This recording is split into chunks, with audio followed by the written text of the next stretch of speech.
Project Hail Mary is directed by Phil Lord and Christopher Miller and stars Ryan Gosling and is based off the book of the same name. A science teacher wakes up alone on a spaceship. As his memory returns, he uncovers a mission to stop a mysterious substance killing Earth's sun, and that an unexpected friendship may be the key. I never read the book in my entire life. I know nothing about the source material. I was just hoping for a really fun space opera adventure out of this movie, and knowing that Christopher Miller and Phil Lord are the directors behind it, that alone was what got me excited, because I love their work on the Spider-Verse films, Hollywood with a Chance of Meatballs. The Jump Street movies are comedy classics, and I highly recommend them. And so seeing them tackle something that does have a bit of comedy and levity from what it looks like, but also being a lot more serious than some of their other projects, I was fascinated as to what they're able to do here. And walking out of the film, I knew I had to see it again, which is what I exactly did with my mother, and we all had a good time. And I gotta say, I think I liked the film even more the second time. Like, Project Hail Mary, as of right now, is my favorite movie of the entire year. It is a movie that genuinely reminded me why I loved movies in the first place. Why I love the medium of visual storytelling, why I love character arcs that go on satisfying journeys and pushes our characters to be the best versions of who they can be, to have so much hopium. One Punch Man Season 3, wish it could have the amount of hope that this movie had. I gotta stop making fun of that season, my goodness. What I'm trying to say is, this movie is hope personified, and that is due to the excellent performance by Ryan Gosling, who gives probably one of my favorite performances so far of not just the entire year, but of his entire career. His character as a science teacher who's trying to do his best in a nearly impossible scenario and makes friends with this alien named Rocky was such a delight to watch. This friendship, how it grows throughout the entire film, as these characters are basically trying to solve the exact same problem and are in the exact same scenario. It leads to not just a lot of humor, but a lot of heartwarming bonding moments to where you genuinely feel like this is a real friendship moment for them, to where they're able to share their own science ideas, their own languages, their own way of life, learning from each other, sharing each other's experiences, both the good and the bad. And how that is encapsulated throughout the entire film, as it's about people trying to latch on to any sort of hope for a better future, was just so heartwarming to me. Especially when we flash back to the past on Earth and understand how this teacher got on this mission in the first place, and how he felt alone and like a nobody, as not a lot of people aside from his classmates really listened to his work.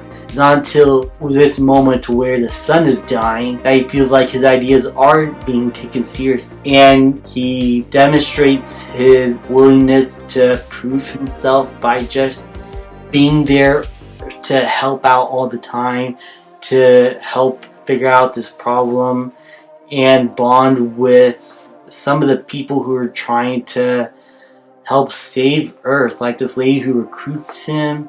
I can't remember her name for the life of me, but I thought that her character was really endearing, especially near the end of the film, as at first you start to think this is just like a character who's just there to recruit and doesn't really care about our main characters and what's happening with him. But the more the movie goes on, the more we learn about her character, the more we genuinely feel like this is someone who's also like going through a lot right now, as she is trying to latch onto any sort of hope in humanity that is left. And so when we flash back to the present and our characters have to figure out how they're able to pull off this mission, we understand the stakes. We understand the emotional impact that our characters are having right now and what they mean for each other. So whenever we do flash back to the past, it always feels like it's something earned, or it's before a very important moment in the story, to where the past and the present means something at a certain point. It's not just our main character just all of a sudden remembering something out of nowhere.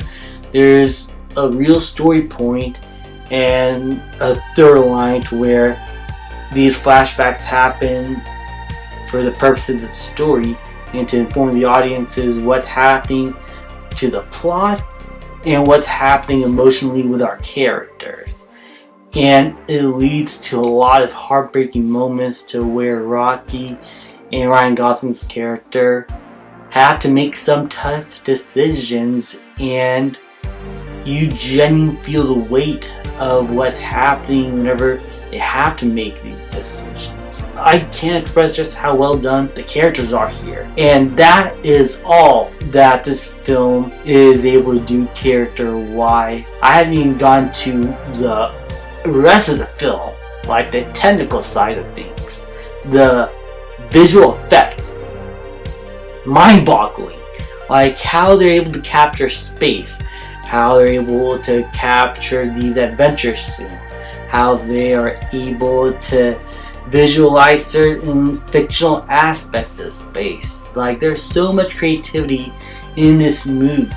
The spaceships, the stars, the planets, everything looked absolutely gorgeous. I can easily see this film being nominated for Best Visual Effects at next year's Academy Awards. But what I also really admire about the film is how interesting it made science. How interesting the movie made it to learn about science. How the problems our characters had to figure out actually have a purpose, not only to the story, but they are not overly complex. They are complex enough for you to feel like you're not being talked down to like a baby, but they're not too smart enough to where you don't understand what these characters are talking about. Everything felt understandable, everything felt like it had a point, it just felt right, and it felt engaging. And it felt real. And that's just the side parts that felt real. It's also the human emotion. Because these characters are just trying to have hope. Trying to have hope for a better future. Trying to have hope that this mission will work. They're just trying to save what they have. And not just what they have, like in their separate lives, but what Rocky and Ryan Gosling's character have for each other, their friendship, their bond, how that grew throughout the course of the film, how much they cared for each other. It is beautiful, their friendship is, and honestly, I don't have a single flaw with this film that I can think of. I'm pretty sure there was a flaw that I probably had, but I cannot think of it for the life of me. This movie is too good. The visual effects are top notch. The characters and the writing are top notch. The story, the science of it all, the pacing, the editing. Okay, I will say this in terms of a problem, a nitpick. Sometimes the editing in the first few moments of the film felt like we're transitioning to shots a little too quickly. I would have preferred if we just lingered on some long takes here and there, but it was like a lot of quick cuts and it just felt a little out of place for me. That is it. I got no other problems with this film. No beef whatsoever. I thought this film was an absolute masterpiece, and if you haven't already seen Project Mary, what are you doing? Go out and watch it. If you are a cinephile, you're gonna love this. If you're just there to bring your family to the theaters, you're gonna have a good time. This is a film that I cannot see is not gonna please anyone. I think this film is gonna make everyone happy. Everyone's gonna have a good time. From what I heard, everyone seems to love it like I do. Like, go out and watch it. You're gonna absolutely love it, I guarantee. And I'm gonna give Project Hail Mary an A+. Thank you guys so much for watching. Please like, subscribe, comment, and I'll see you guys next time.